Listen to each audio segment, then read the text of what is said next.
Vamos abrir a Bíblia outra vez na epístola que o apóstolo Paulo escreveu aos Efésios, no capítulo 5, para lermos a partir do verso 15, um texto para nossa meditação, que diz assim: Portanto, vede prudentemente como andais, não como nécios, mas como sábios, remindo o tempo, porquanto os dias são maus. Pelo que não sejais insensatos, mas entendei qual seja a vontade do Senhor, e não vos embriagueis com vinho em que há contenda, mas enchei-vos do Espírito, falando entre vós com salmos e hinos e cânticos espirituais, cantando e salmodiando ao Senhor no vosso coração, dando sempre graças por tudo a nosso Deus e Pai, em nome de nosso Senhor Jesus Cristo, sujeitando-vos uns aos outros no temor de Deus. Amém. E graças a Deus por sua palavra. Nós temos aqui um texto, queridos irmãos, que o apóstolo Paulo vai falar à igreja que estava ali na cidade de Éfeso, lhes falando da nova realidade em Cristo, da nova condição que eles têm em Cristo. Nós vamos falar hoje sobre um tema que, como crentes, cristãos, nós precisamos buscar entender, porque é uma coisa que toda a sociedade vê como uma coisa normal e natural, e nós precisamos entender o que a Bíblia nos diz sobre o consumo de bebida alcoólica. Seja ele moderado, exagerado, socialmente ou de forma mais exagerada, nós precisamos entender o que realmente a Bíblia diz sobre o assunto. Então, nosso tema hoje será a Bíblia e a bebida alcoólica, que nós vamos olhar para a Bíblia Sagrada para entender sobre este assunto. Como nós lemos aqui, o apóstolo Paulo está escrevendo aos crentes em Éfeso, e ele já, durante os primeiros capítulos dessa epístola, traçou uma brilhante exposição do que ele entende ser uma nova realidade em que o crente vive. Ele apresenta a igreja como uma nova sociedade, no qual Cristo é a cabeça. E como nós estamos em Cristo, nós estamos agora, portanto, sob nova direção. Estamos agora com uma nova realidade de vida. Nos primeiros capítulos, ele apresentou a doutrina. E depois, como ele sempre faz, ele começou a aplicar esta doutrina. No início do capítulo 5, ele vai dizer que nós devemos ser imitadores de Deus como filhos amados. E aí começa a dizer que não podemos mais andar nas trevas, que não podemos mais andar como andam os gentios, os ímpios, que devemos viver numa nova realidade de vida. Então, os crentes, Paulo mostra que devem viver uma vida diferente daquela que eles viviam antes de estar em Cristo. O que é muito claro é que quem estava no mundo tem uma vida. Quem está em Cristo tem outra vida, outro estilo de vida, outro comportamento. Ele usa muito o verbo andar no sentido de comportar-se. Veja como você anda. Ele não está falando sobre colocar um pé na frente do outro, mas o seu comportamento na sociedade. E ele diz que nós devemos viver agora como sábios, como filhos de Deus, como filhos da luz, ou seja, de uma maneira bem diferente. E Paulo vai usar aqui muitos desses contrastes. Luz versus trevas. Vai falar de tolos ou sábios. E ele vai falar também sobre embriagados ou cheios do Espírito. São contrastes que Paulo vai usar para mostrar, então, que a vida nova é bem diferente da vida velha que alguém tinha antes de conhecer a Cristo. O consumo de bebida alcoólica era usual na época de Paulo e sempre foi na maioria das sociedades. Praticamente todas as sociedades, não sei nem dizer se há alguma que não tinha nenhum tipo de consumo de bebida alcoólica. Sempre os povos inventaram algum tipo de bebida fermentada, usando algum vegetal para fabricar uma bebida. O vinho era muito comum na região em que Paulo andou, porque ele está ali ao redor do Mediterrâneo, né, que é uma área muito conhecida por produzir vinhos. Os maiores produtores de vinhos da antiguidade estão ali naquela região, né? Espanha, Grécia, França, Itália. Israel também está ali nas margens do Mediterrâneo. E são países que produzem, então, vinho e consomem. Era uma bebida realmente muito consumida na antiguidade. Mas a questão é, e o crente? Agora que ele é nova criatura, agora que ele está em Cristo, que ele tem uma nova vida, como fica, então, a sua relação, o seu entendimento quanto ao consumo de bebida alcoólica? É o que nós vamos ver, então, nesta noite com a graça de Deus. Olhando então para a Bíblia Sagrada, queridos, nós vemos que o álcool, ele já tem uma história complicada, uma história que apresenta perigo desde o momento que ele apareceu na história da humanidade, conforme registra a Bíblia Sagrada.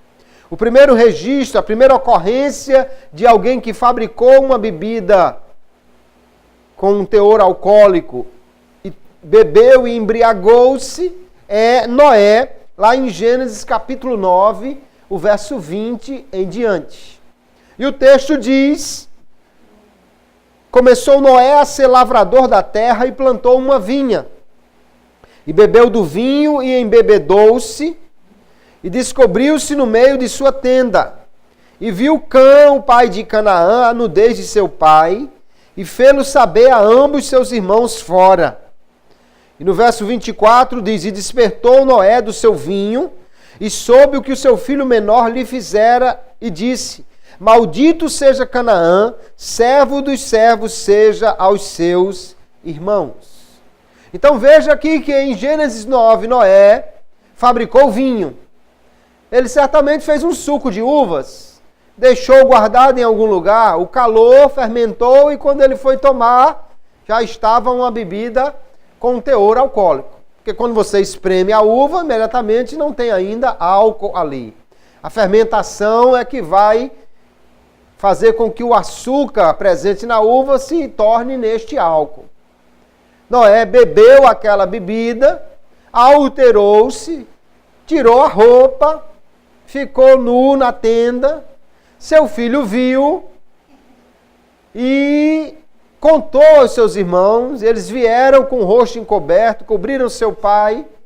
Quando o pai acordou, certamente com uma ressaca grande, dizem que a ressaca de vinho é muito ruim, eu, graças a Deus, não tenho experiência nesta área, nem no vinho, nem na ressaca, e o fato é que ele amaldiçoou o filho que zombou dele ou que de alguma maneira o afrontou. Então a primeira ocorrência de vinho, de fabricação de vinho na Bíblia, já resultou em embriaguez e em maldição.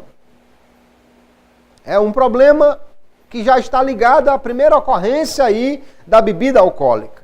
Depois nós vamos encontrar lá em Gênesis 19 uma outra ocorrência muito triste. A partir do verso 30, as filhas de Ló, querendo gerar filhos de seu pai, elas o embriagaram antes. Já se conhecia o poder de embriaguez do vinho, e no texto do Gênesis 19 diz assim, verso 31, então a primogênita disse à menor, ou à mais nova, nosso pai é já velho, e não há varão na terra que entre a nós, segundo o costume de toda a terra. Vem, demos de beber vinho a nosso pai e deitemo-nos com ele, para que em vida conservemos semente de nosso pai. E deram a beber vinho a seu pai naquela noite, e veio a primogênita e deitou-se com seu pai, e não sentiu ele quando ela se deitou, nem quando se levantou. E na sequência, a mais nova, na noite seguinte, vai da mesma maneira.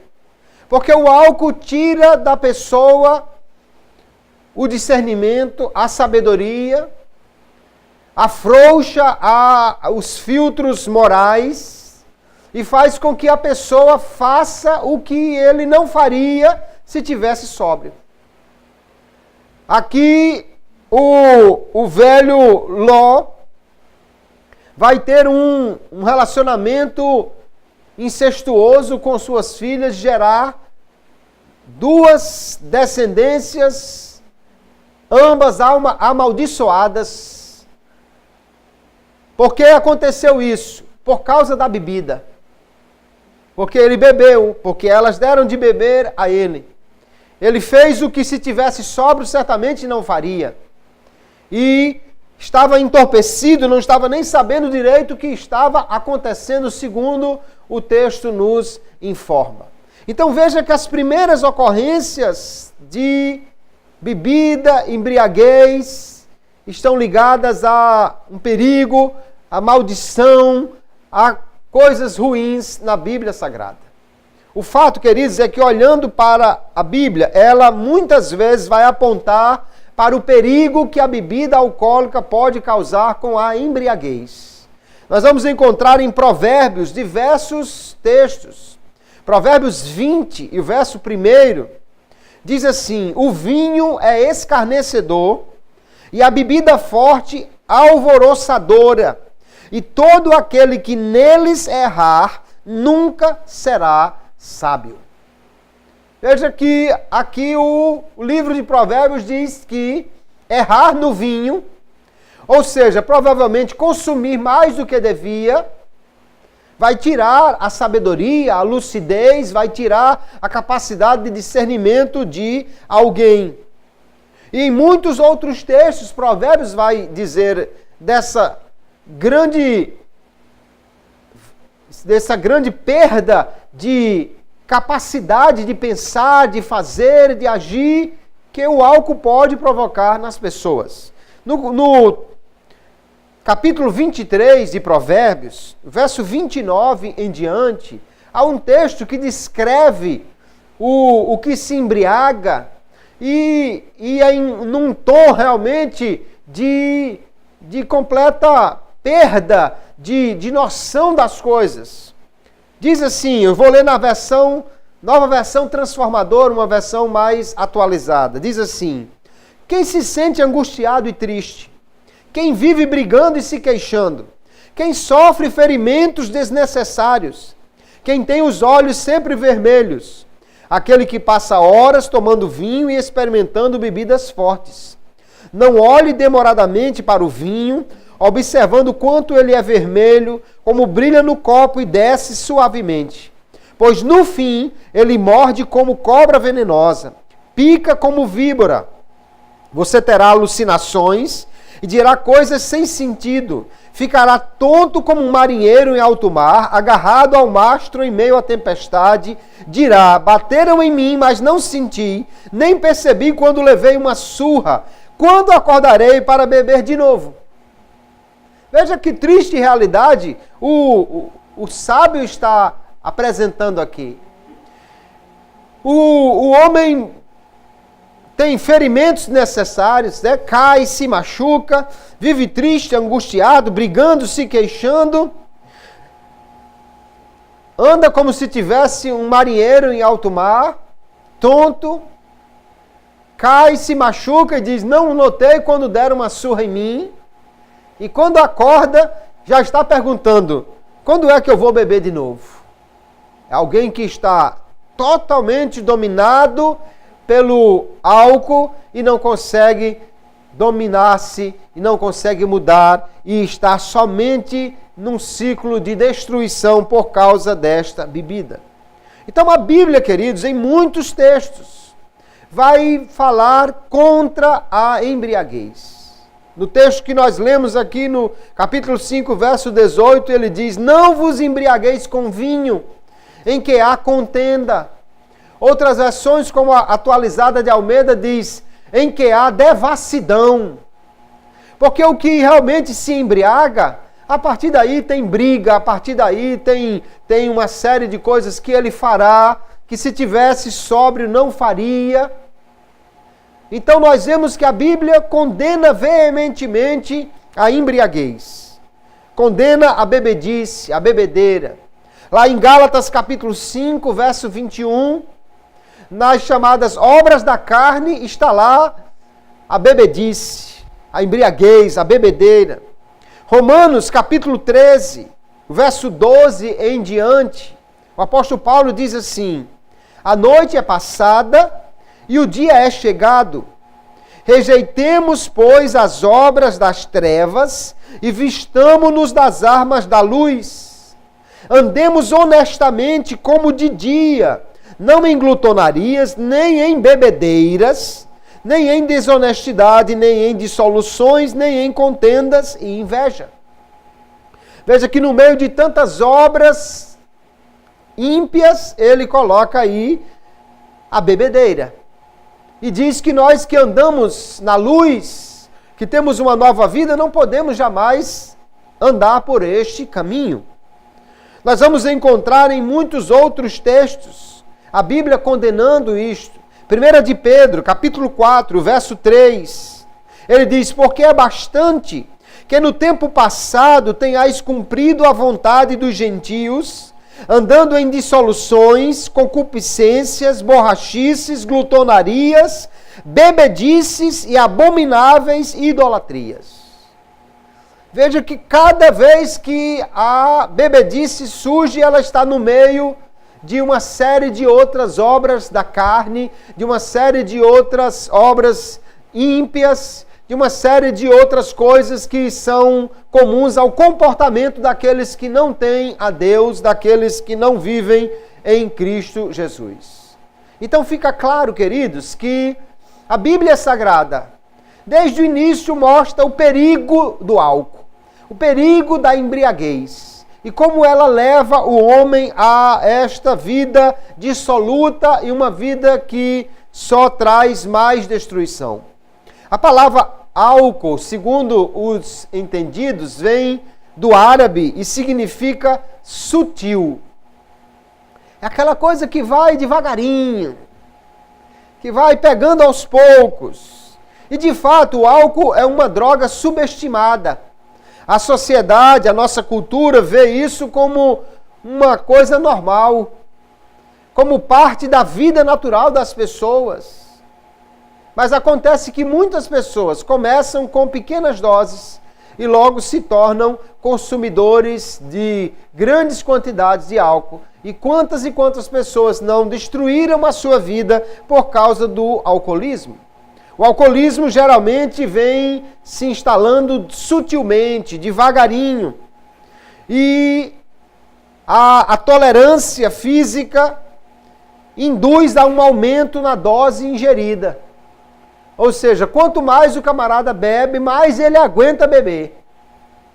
Tem gente que se vangloria de tomar uma grade de cerveja ou uma garrafa de cana e não ficar embriagado, porque o seu organismo já está tão acostumado, tão tolerante, que já tem essa resistência. Já quem não tem costume de beber, se tomar um copo de cerveja, talvez já fique conversando mais do que devia, né? A minha sogra tomava uma colher de biotônico Fontoura, já ficava alegre. Ele tem um ligeiro índice de álcool na fórmula. Quanto mais a pessoa bebe, então mais se acostuma a beber. Mas a morte violenta em todas as sociedades está diretamente associada ao consumo de álcool. Segundo estatísticas que eu levantei, 64% dos afogamentos, 53% dos atropelamentos, 52% dos homicídios, 51% de acidentes de carro, 36% de quedas fatais e de homicídios estão diretamente ligados ao consumo de álcool. Porque a pessoa perde o controle, perde a capacidade de um pleno raciocínio, então acaba se envolvendo com estas coisas. O álcool, então, é algo muito perigoso. Como nós vemos, então, queridos, a Bíblia Sagrada descrever estes efeitos ruins, esses efeitos que o álcool traz. Quando olhamos para alguns textos em Provérbios, ele mostra que a bebida alcoólica tira a sensatez, tira a sabedoria, tira o discernimento. Nós já lemos Provérbios 21, que diz: quem errar no álcool não terá sabedoria, não terá não será sábio jamais. No capítulo 23, nós lemos como o homem que bebe cai, se machuca e sofre e não sente nada. Oséias, capítulo 4, e o verso 11, o profeta diz assim: a incontinência e o vinho e o mosto tiram a inteligência. Porque quem consome a bebida alcoólica logo vai ficar sem inteligência, ou seja, sem saber nem o que está dizendo direito. Conversa besteira, conta piada que não tem graça, ri de qualquer coisa, porque perdeu o bom senso por causa do álcool. Provérbios 23, nós já lemos como o homem que bebe, que anda o dia inteiro à procura do vinho, sofre, se machuca e ainda quer continuar bebendo. Provérbios 23, o verso 20, diz que a bebida, quando consumida constantemente, ela trará até a pobreza, pois o alcoólatra gasta tudo no seu vício. O texto diz assim: não estejas entre os beberrões de vinho, nem entre os comilões de carne, porque o beberrão e o comilão caem em pobreza, e a sonolência cobrirá de trapos o homem. Uma das razões porque o beberrão vai ficar pobre é porque, além de gastar tudo na bebida, ele vai cair e não vai ter condições de trabalhar e, portanto, ficará em trapos, ou seja, não terá nem o que vestir decentemente. Muitos começam, como dizem, bebendo socialmente e depois se tornam alcoólatras por não se dominarem. Mas a Bíblia diz, queridos irmãos, que mesmo aquelas coisas que são lícitas, aquelas coisas que são permitidas, que é o caso da bebida alcoólica, que é permitida para maiores de 18 anos, embora muitas pessoas em suas casas começam a dar acesso à bebida alcoólica a seus filhos muito antes dos 18 anos. Às vezes, ainda adolescentes começam a tomar uma cerveja, a tomar um vinho, e o problema é que muitos crescem, não se dominam e se tornam, então, pessoas que estão completamente dominadas pelo vício. 1 Coríntios, capítulo 6, e o verso 12, o apóstolo Paulo diz: todas as coisas me são lícitas, mas nem todas as coisas convêm. Todas as coisas me são lícitas, mas eu não me deixarei dominar por nenhuma delas. Então pode ser até que seja permitido, isso não quer dizer que eu deva realmente consumir, que eu deva realmente fazer uso disso, porque eu não posso deixar me dominar por nenhuma destas coisas que atrapalhem, que comandem, que tire o meu perfeito raciocínio. Então nós percebemos que a Bíblia Sagrada, ela condena veementemente o excesso, a embriaguez, mas também apresenta a bebida alcoólica de uma forma em geral como sendo algo que traz muito perigo e que pode trazer realmente um descontrole para alguém e grandes prejuízos. E os crentes, então, como ficam diante daquilo que a Bíblia apresenta? Nós vamos encontrar na Bíblia, queridos, textos que dizem do vinho como sendo a alegria. Textos até em que o apóstolo Paulo diz que Timóteo tome um pouco de vinho. E por causa desses textos, alguém diz, não, os crentes podem tomar um vinho, um copinho de cerveja, uma coisa, não tem problema. De fato, nós vamos ver na Bíblia que a grande proibição não é com o consumo em si, mas com o exagero. Mas quando nós vamos olhar para alguns textos, vamos ver também que a bebida alcoólica e a consagração a Deus, elas parecem estar opostas em muitos sentidos. Lá na 1 Coríntios, capítulo 5 e verso 11, o apóstolo Paulo diz que nós devemos evitar terminantemente a companhia de cristãos que são beberrões, porque realmente não combinam uma coisa com outra. O texto diz assim, 1 Coríntios 5 e 11, mas agora vos escrevi que não vos associeis com aquele que, dizendo-se irmão, for devasso, ou avarento, ou idólatra, ou maldizente, ou beberrão, ou roubador, com o tal nem ainda comais. Então não há aqui nenhuma aprovação para que o crente tenha esse tipo de comportamento. Aliás, Paulo está dizendo, nem ande com tal pessoa, porque ele está, na realidade, trazendo um mau testemunho para o Evangelho.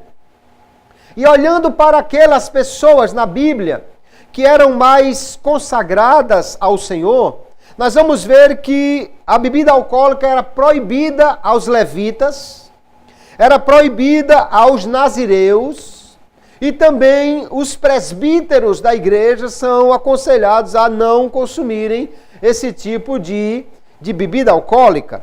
Lá em Levítico, capítulo 10, o verso 9, ele diz assim, falando dos levitas, não bebereis vinho nem bebida forte, nem tu nem teus filhos contigo, quando entrares na tenda da revelação, para que não morrais.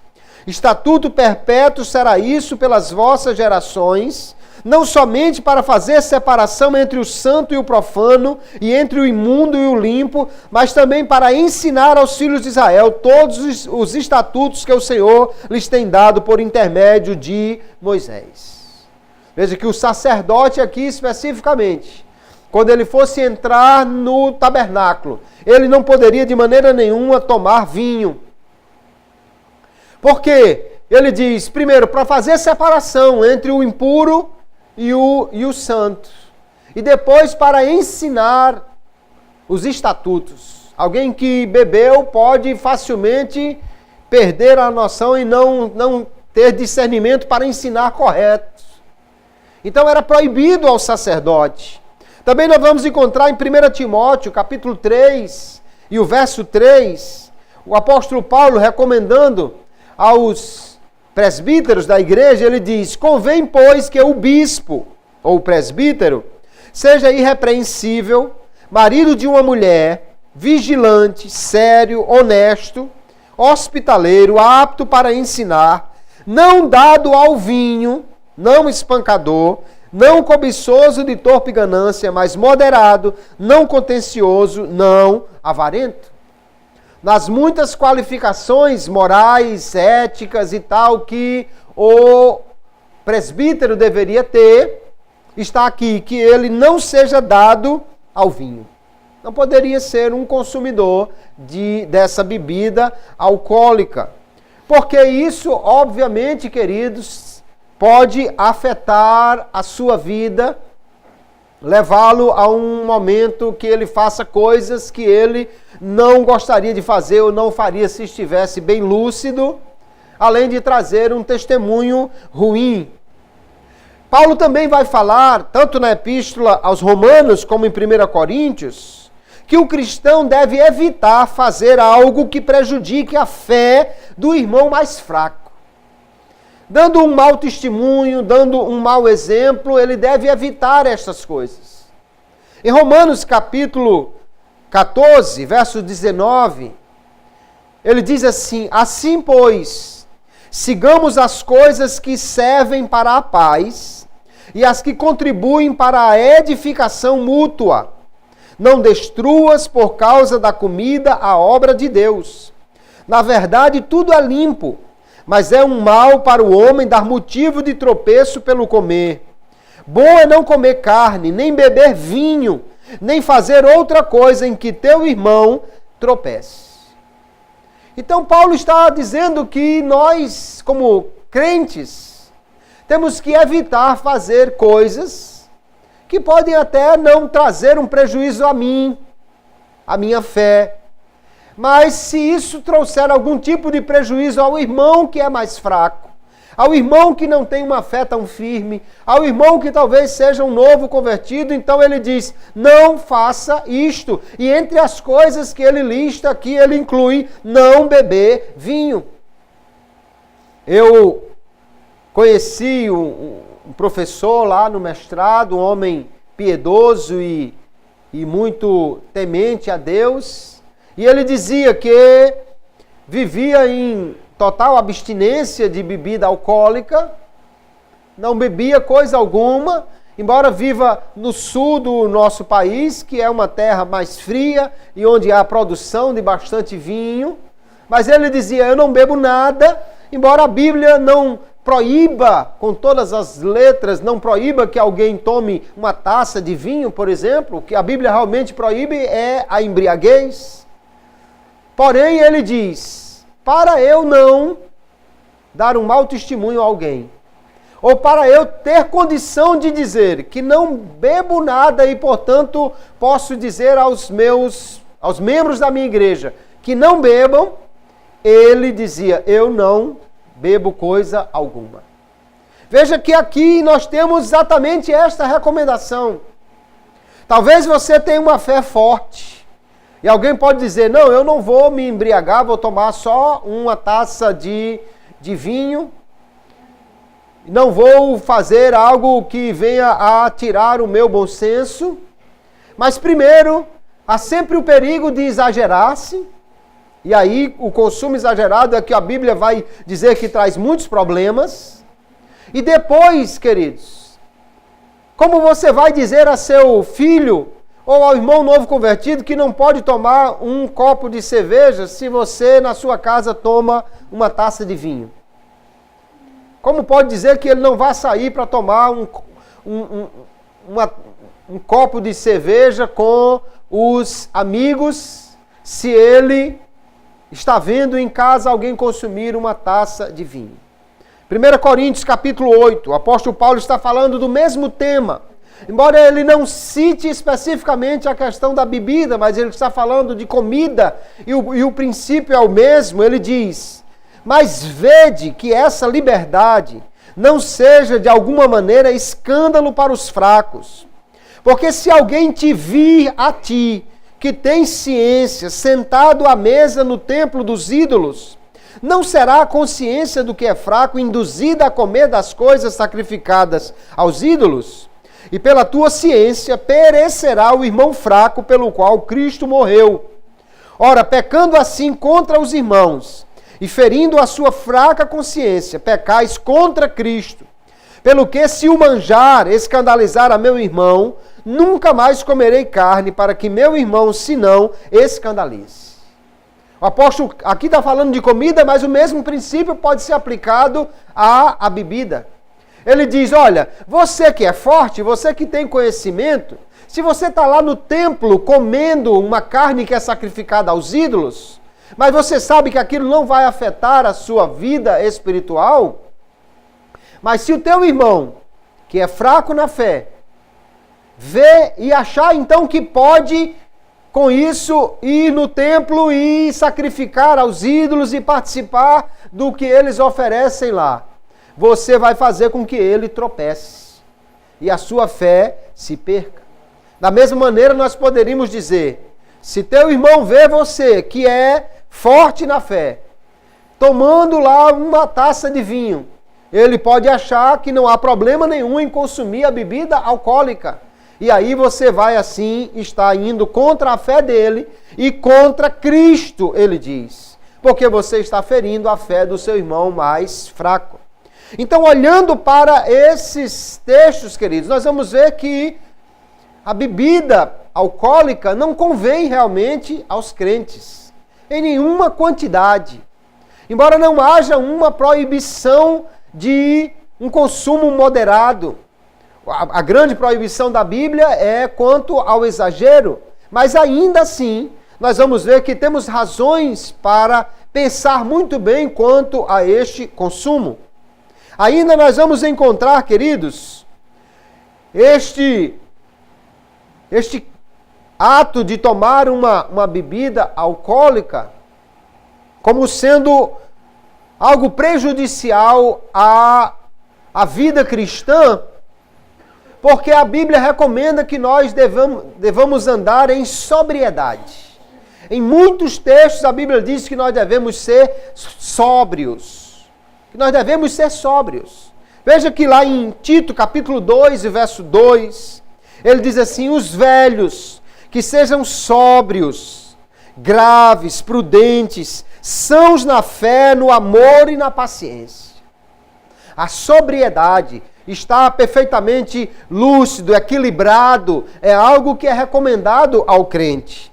1 Tessalonicenses capítulo 5, verso 6 em diante, o apóstolo diz assim: não durmamos, pois, como os demais, mas vigiemos e sejamos sóbrios, porque os que dormem, dormem de noite, e os que se embebedam, embebedam-se de noite.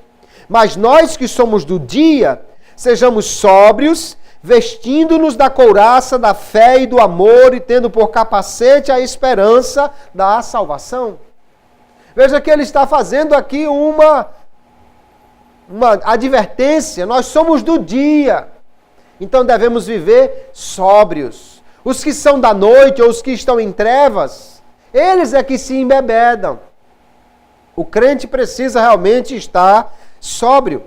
Entre as primeiras consequências da bebida estão a ausência de inibições.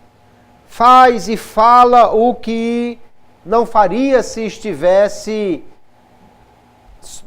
normal, sem estar sob o efeito do álcool. Alguém fala das fases do que se embriaga, né? A fase do macaco, que ele faz firulas e ri e conta piada. Depois vem a fase do leão, que ele fica brabo e briga com todo mundo. E por último a fase do porco, que ele está na sarjeta, na lama, sujo e não se importa com mais nada. E assim ele vai perdendo cada vez mais esse controle. Vai enfraquecendo esse autocontrole, vai chegando à falta de juízo, de discernimento. E quando nós olhamos a Bíblia Sagrada, queridos, ela mostra claramente que nós precisamos ter cuidado. Porque ela diz que o diabo está sempre procurando uma brecha. 1 de Pedro, capítulo 3, e o verso 18, então ele diz assim: sede sóbrios, vigiai, porque o diabo, vosso adversário, anda em derredor, bramando como leão, buscando a quem possa tragar. Se o inimigo está aí procurando uma brecha, nós temos que ter muito cuidado. Por quê? Porque se é difícil para resistir às tentações, estando perfeitamente sóbrio, imagine se alguém já estiver com alguma coisa alterada, por mínimo que seja, pelo consumo de alguma bebida alcoólica. Então Pedro diz: fique sóbrio, esteja atento, vigie, o inimigo está procurando lhe tragar, lhe destruir. Então não convém realmente ao crente esse tipo de coisa. Mas alguém diz assim: mas Jesus bebeu vinho, Jesus fez vinho. De fato, em algumas ocasiões, nós vamos encontrar Jesus bebendo vinho. Por exemplo, lá em Lucas capítulo 7, verso 33, Jesus diz assim: porquanto veio João o Batista, não comendo pão nem bebendo vinho, e dizeis, tem demônio. Veio o Filho do Homem, comendo e bebendo, e dizeis, eis aí um comilão e bebedor de vinho, amigo de publicanos e pecadores. Lógico que o bebedor de vinho, como se fosse um exagero, é por parte da acusação das pessoas. Não quer dizer que Jesus, de maneira nenhuma, consumisse isto em excesso. Num casamento, lá em Caná da Galiléia, João capítulo 2, Jesus transformou a água em vinho. E o mestre Sala provou e disse que era vinho de excelente qualidade. Melhor do que o que já tinha sido servido na festa até ali. Embora que algumas vezes a palavra usada para vinho por Jesus, ela diz mais respeito a suco de uvas do que o vinho fermentado, como lá em Mateus 26 e 29, que ele diz: mas digo-vos que desde agora não mais beberei deste fruto da videira, até aquele dia em que convosco beba novo no reino de meu Pai. Mas aqui pode ser uma figura de linguagem. O que é fato, queridos, é que o consumo de vinho era comum naquela sociedade, como até hoje é ali na região do Mediterrâneo. Em épocas frias, o consumo moderado, acompanhando uma refeição, é uma coisa que as pessoas fazem. No nosso país, nós temos, primeiro, um clima muito quente, onde há uma diferença no metabolismo do álcool. Veja que os países geralmente mais quentes, eles usam bebida alcoólica até com uma graduação muito alta, como a vodka na Rússia. Por quê? Porque o frio é muito intenso. Alguém que toma uma bebida com uma graduação alcoólica numa região muito fria não terá o mesmo efeito de que alguém que beba aquela mesma quantidade numa região quente. Enquanto que no nosso país, geralmente, as pessoas bebem por beber. Bebem e se embriagam. Bebem muito mais do que comem. Não é apenas como se fosse um acompanhamento para uma refeição. Além do mais, o vinho fermentado naquela época de Jesus, muitas vezes não tinha a graduação alcoólica que tem hoje, e muitas vezes também ele era diluído em água. Porque a água do tempo de Jesus era uma água muito ruim, muito contaminada, não tinha esse tratamento que nós temos hoje. As pessoas, então, que tinham condições, bebiam vinho porque esse vinho certamente era muito menos contaminado do que a água que se bebia. Assim nós vamos ver, por exemplo, que o apóstolo Paulo também recomendou a Timóteo que usasse o vinho como remédio. 1 Timóteo capítulo 5, verso 23, ele diz: não bebas mais água só, mas usa um pouco de vinho, por causa do teu estômago e das tuas frequentes enfermidades. Parece que a água lá não era muito boa, ou era muito alcalina, ou era contaminada. E Paulo diz, olha, tome um pouco de vinho, por causa do seu estômago. O vinho na antiguidade era também um remédio, inclusive para passar em ferimentos, como nós vimos lá na parábola do bom samaritano em Lucas capítulo 10. Aqui nós vamos perceber então, queridos, que as pessoas bebiam o vinho ou só o suco de uvas, porque eram também uma forma de tratarem contra a água contaminada, contra os problemas que muitas vezes vinham do consumo dessa água. Não quer dizer que elas bebessem esse vinho com frequência e se embriagassem. Paulo não está sugerindo que Timóteo se embriagasse. Seria um contrassenso dizer que o bispo não seja dado ao vinho e dizer a Timóteo que tomasse muito vinho. Ele está dizendo um pouco, e assim mesmo diluído ou misturado em água, o que seria então uma forma de medicamento. O vinho não era usado apenas como medicamento, era uma bebida que as pessoas consumiam bastante, mas é exatamente o excesso disso. E mesmo o consumo moderado, quando não tem controle, pode levar a esse excesso, e é isso que a Bíblia condena. Nós vemos então, queridos irmãos, que olhando para este quesito da bebida alcoólica, na Bíblia Sagrada nós vamos encontrar alguns textos que falam do vinho que alegra. Alguns textos que falam como o Eclesiastes dizendo, beba o vinho com a mulher da sua mocidade. Mas ao mesmo tempo nós vamos encontrar muitos textos condenando a embriaguez, a bebedice, o consumo exagerado e constante de bebida alcoólica. O que nos leva a entender perfeitamente que a palavra de Deus recomenda sempre moderação no consumo de qualquer bebida alcoólica. Sempre a moderação. E até mesmo em situações em que ela recomenda a total abstinência. Como nós vimos nos sacerdotes quando fossem ministrar, nos nazireus que eram consagrados a Deus, nos que eram ligados à liderança eclesiástica como os presbíteros. E até mesmo Paulo diz para não fazer tropeçar o irmão que é fraco na fé. Então nós nunca vamos encontrar na Bíblia um estímulo ao consumo de bebida alcoólica. Mas sim, a moderação e às vezes até a abstinência é recomendada, especialmente para aqueles que querem se aproximar mais de Deus. O apóstolo Paulo, então, chegando nessa epístola aqui, lá em Éfeso, certamente o vinho era bastante consumido. Mas ele vai dizer, não vos embriagueis com vinho. Isso só gera contenda, devassidão, descontrole. Mas enchei-vos do Espírito.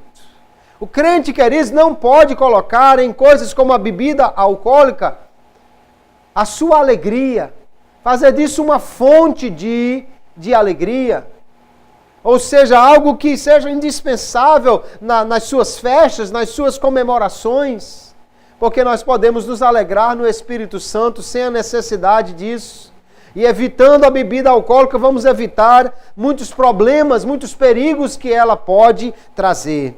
O consumo exagerado é claramente proibido na Bíblia, totalmente.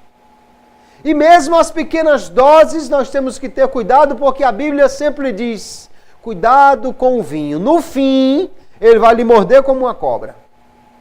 Cuidado com a bebida, porque ela tira a inteligência. Cuidado, porque se alguém errar nisso, nunca vai ser sábio. Então há sempre um perigo rondando o consumo dessas bebidas. As pequenas doses até podem levar alguém ao costume de consumir, ao consumo costumeiro e progressivo. Vai se acostumando, vai tomando um pouco mais. Além de tudo, queridos, isso pode e certamente dar um mau testemunho aos novos na fé.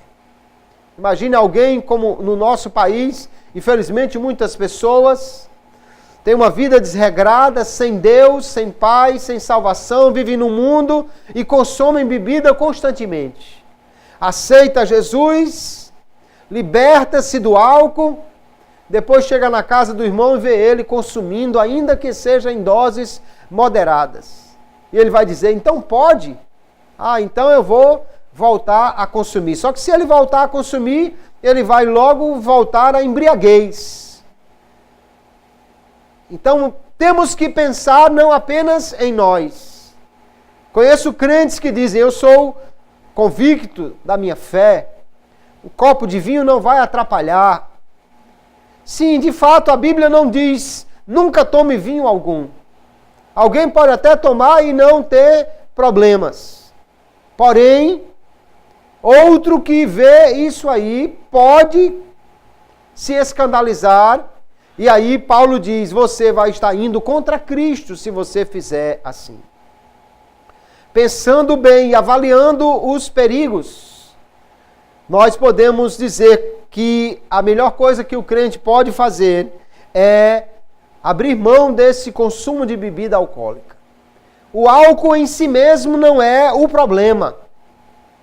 Porque se alguém toma uma pequena dose, isso talvez não vá tirá-lo do seu bom senso. Mas o cristão deve manter-se sóbrio, deve se dominar, deve vigiar.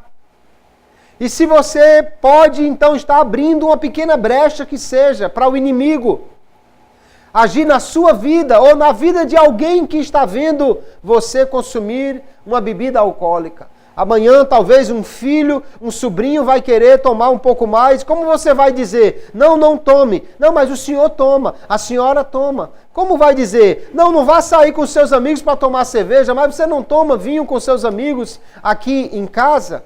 Então, essa condição de estar realmente sóbrio e de poder realmente impor uma total abstinência a si mesmo, para também poder recomendar aos outros, é algo que vale a pena para os crentes. Se você quer experimentar sabores com bebida, experimente sucos diferentes, sem álcool, né? Experimente café com notas diferentes, chás diferentes. Há tantas opções para quem quer consumir uma bebida com um sabor diferente, explorar novos sabores. Há muitas opções.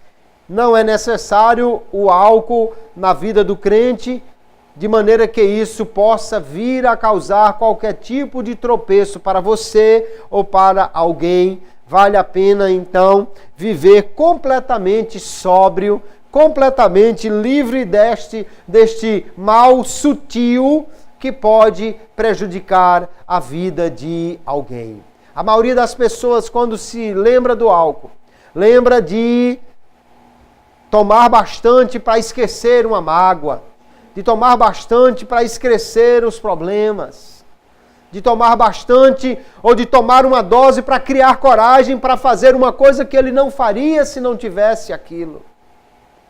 Mas é muito melhor estar perfeitamente sóbrio para fazer somente aquilo que realmente convém, como homem de Deus, como mulher de Deus. Não perca a sua sobriedade. Se você precisa de coragem, fale com o Espírito Santo para lhe encorajar. E não altere o seu organismo com álcool, porque você vai perder o controle. Cheio do Espírito Santo, o crente vai ter motivação para viver, coragem para encarar os problemas, disposição para lutar contra as adversidades, cheio do Espírito Santo e louvando e cantando e servindo ao Senhor e dando graça a Ele. O crente vai encontrar disposição e coragem que o álcool jamais dará a alguém, e ele vai poder enfrentar os problemas desta vida, não perdendo a sobriedade, mas sim cada vez perdendo o controle disso, no sentido de entregar ao Senhor e ao Espírito o controle da sua vida. Em vez de entregar para o álcool o controle da vida, é muito melhor entregar para o Espírito e viver servindo ao Senhor, cheio do Espírito Santo, para que possamos então ter uma vida agradável a Deus, viver imitando ao Senhor, e fugindo, inclusive, da aparência do mal. Às vezes, no trabalho,